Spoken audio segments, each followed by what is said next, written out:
Market crash आएगा और ये न्यूज़ आप 2024 से सुन रहे हो, लेकिन आज तक नहीं आया। और आज हम डेटा से समझेंगे कि क्रैश क्यों नहीं आया और आगे क्या होगा। लेकिन इस कन्फ्यूजन में आपने क्या किया? एसआईपी बंद कर दी या पोर्टफोलियो को देखकर डर गए या फिर सब कुछ बेच-बाच दिया और रिकवरी भी मिस कर ली? यही होता है जब क्रैश की हेडलाइंस आपके पोर्टफोलियो को कंट्रोल करती हैं, आप खुद नहीं करते। तो आज यही हम क्लियर करेंगे और 2008 से कंपैरिज़न करेंगे और डेटा देखेंगे, नंबर्स देखेंगे और एक सीधा जवाब लेंगे कि अभी क्या करना चाहिए। तो चलिए शुरू करते हैं।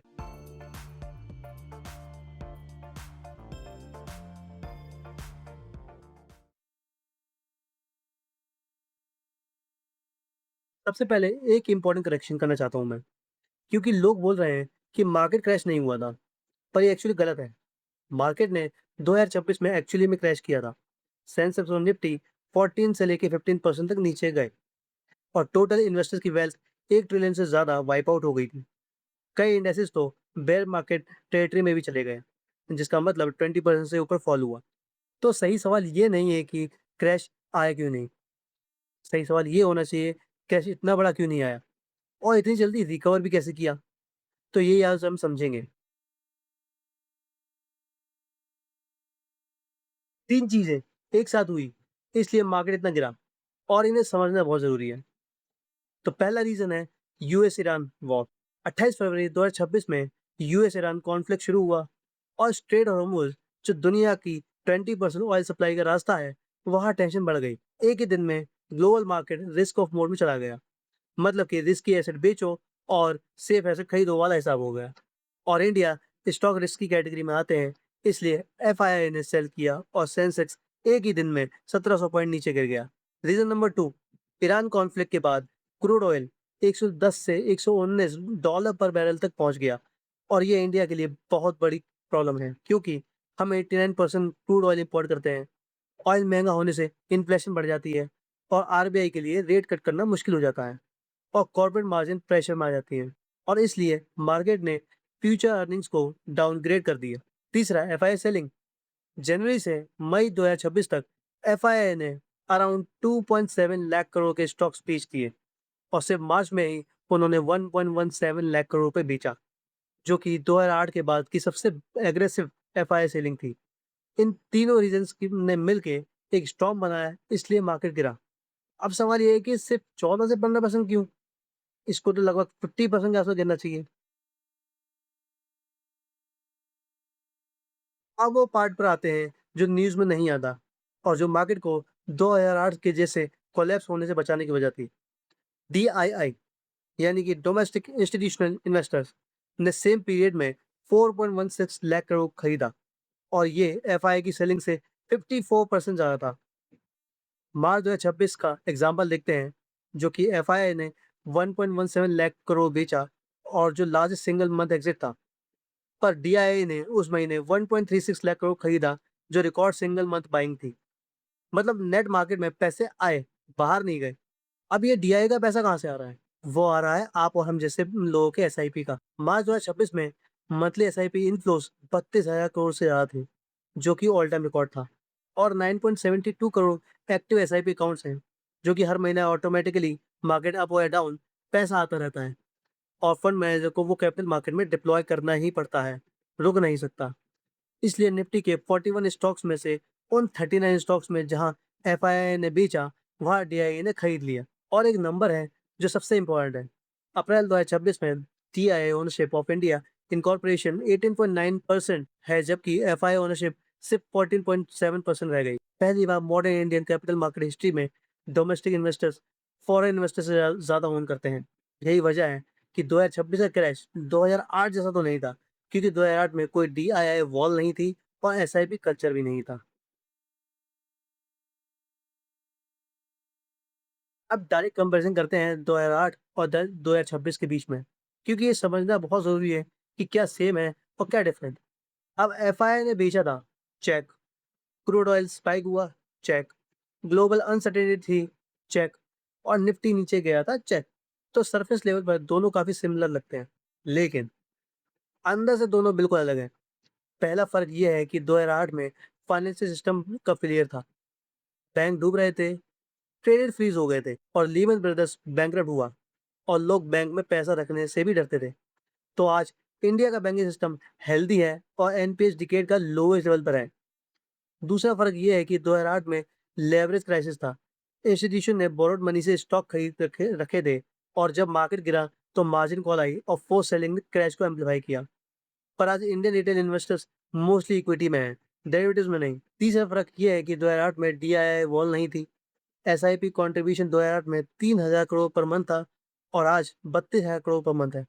मतलब कि 10 गुना ज़्यादा डोमेस्टिक सपोर्ट है। चौथा फ़र्क ये है कि 2008 में इंडिया की इकोनॉमी स्लो हो रही थी, पर आज इंडिया की इकोनॉमी 6 टू 7% पे ग्रो कर रही है और आईएमएफ, वर्ल्ड बैंक दोनों ने इंडिया को फास्टेस्ट ग्रोइंग मेजर इकोनॉमी बोला है। अब हिस्टोरिकली हर बड़े क्रैश में, चाहे वो 1929 का हो, 1987 का हो, 2000 का हो या 2008 का हो, 5 स्टेजेस के होते हैं। पहला, सिस्टम में एक्सेसिव डेट बिल्डअप होती है। दूसरा, एसेट प्राइस फंडामेंटल से डिस्कनेक्ट हो जाती है। तीसरा, स्मार्ट मनी क्वाइटली एग्जिट करना शुरू करती है।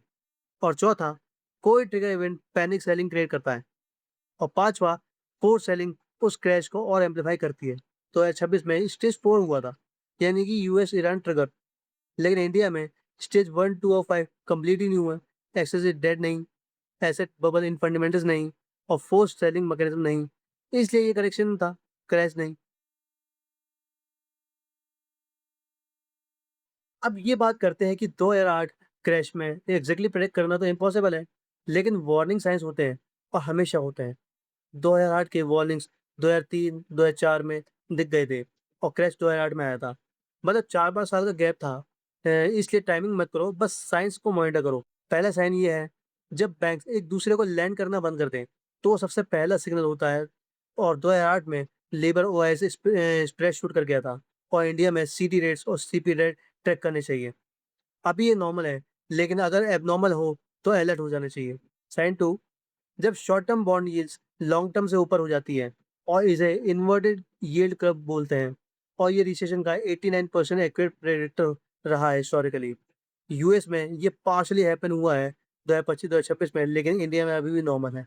साइन 3, अभी एफआईआई बेच रहा है और डीआई खरीद रहा है। ये नॉर्मल मैनेजेबल स्ट्रेस है। लेकिन जब डीआई बेचना शुरू करता है और एसआईपी कैंसलेशन मास स्केल पर हो, तो वो अनमैनेजेबल स्ट्रेस होगी, तो वो सीरियस वार्निंग होगी। साइन 4, आज निफ्टी पी अप्रोक्सीमेटली 19x है, जो कि करेक्शन के बाद आया है और हिस्टोरिकली एवरेज 22.4x है। इसलिए ये एक्चुअली बाइंग जोन में है। लेकिन अगर पी 15x से नीचे चला जाए, तो समझो कि पैनिक क्रैश आ गई है। साइन 5, इंडिया विक्स मार्केट का फेयर इंडेक्स है और अभी ये 13 के आसपास है, जो कि नॉर्मल जोन है। 2008 में ये 90 तक गया था और कोविड में ये 90 के पार चला गया था। और जब विक्स 30 से ऊपर चला जाए तो समझो कि एक्सट्रीम फ्री है, फेयर है और करेक्शन लाइकली है। अभी 13 का है तो मतलब कि पैनिक नहीं है।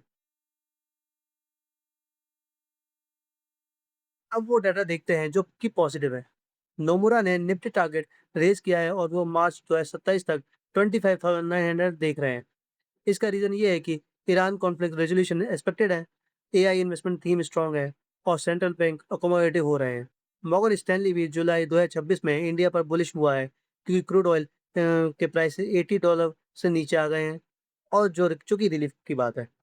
और यूएस इन्फ्लेशन डेटा भी सॉफ्टर आया है, जिससे फेड डोविश हो सकती है। और quarter one financial year 2027 corporate earnings आ रहे हैं, जिन्हें ट्रैक करना चाहिए। प्रोफेशनल कॉन्सेंसस जुलाई 2026 में ये है कि 2026 में बड़ा केस क्रैश बेस नहीं है और ये हाईली वॉलेटिलिटी करेक्शन एनवायरनमेंट है। कंफर्म 2008 कोलैप्स नहीं है। लेकिन एक चीज हमेशा याद रखो कि प्रिडिक्शन हमेशा अर्ली आती है, इसलिए विजिलेंट रहो और कंप्लेसमेंट मत बनो। अब सीधा जवाब देता हूँ, जो आपके लिए एक्चुअली मैटर करता है। इसके लिए 3 रूल है, आइए देखते हैं। रूल नंबर 1, 9.72 करोड़ इंडियंस ने एसआईपी नहीं रोकी और मार्च 2026 में जो वर्स्ट एफआई सेलिंग मंथ था, उसमें भी 32,000 करोड़ से ज़्यादा एसआईपी आया। यही लोग डीआईए वॉल थे और यही लोग मार्केट को बचाने वाले भी थे। रूल नंबर 2, अपना पोर्टफोलियो खोलो और इक्विटी परसेंटेज निकालो। अगर 80% से ऊपर है, तो थोड़ा सा रीबैलेंस करो और कुछ गोल्ड और कुछ डेट में शिफ्ट करो।